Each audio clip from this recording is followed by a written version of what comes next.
سلام، توی این ویدیو میخوام الگوی مانتوی عبایی رو بهتون یاد بدم. برای این الگو از الگوی اساس بالاتنه استفاده میکنیم. قبل از هر چیزی پنسی که توی سرشونه داشتیم رو میبندیم و به زیر بغل منتقل میکنیم و قدم بعدی اینه که قد الگو رو اضافه میکنیم تا هر جایی که دلمون میخواد و مدلمون هست. بعد از اون الگومون رو روی یه برگه دیگه میچسبونیم و ادامه میدیم. بعد از اینکه الگو رو روی کاغذ دیگه چسبوندیم از سرشونه 1 سانت بالا میریم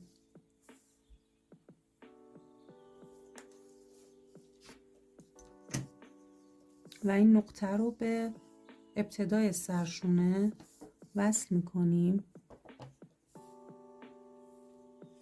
و امتداد میدیم.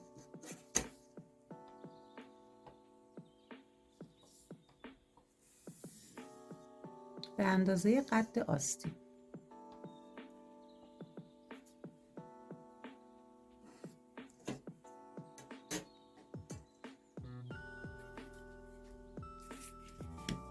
کار بعدی اینه که از این نقطه به اندازه 12 تا 15 سانت به صورت گونیا پایین میایم.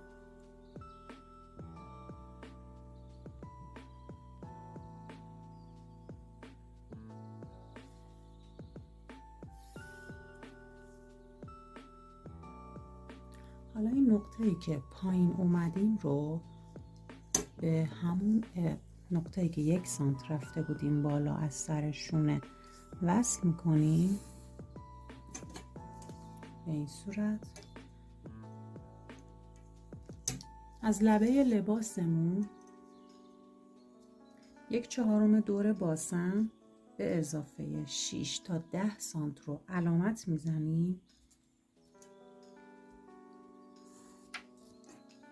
بعد این دوتا نقطه رو به هم وصل میکنیم.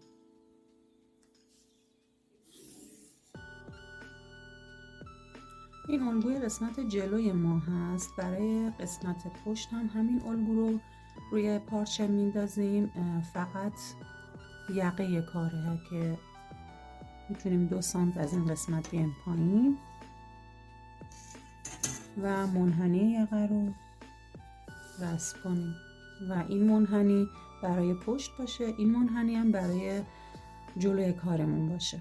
در مورد پنس ها هم چون مانتوی عبایی مانتوی گشاد هست، هم این پنس و هم این پنس به آزادی لباس اضافه میشه.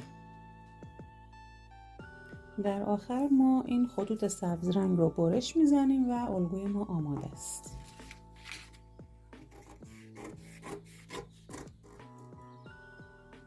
الگوی ما به این صورت میشه.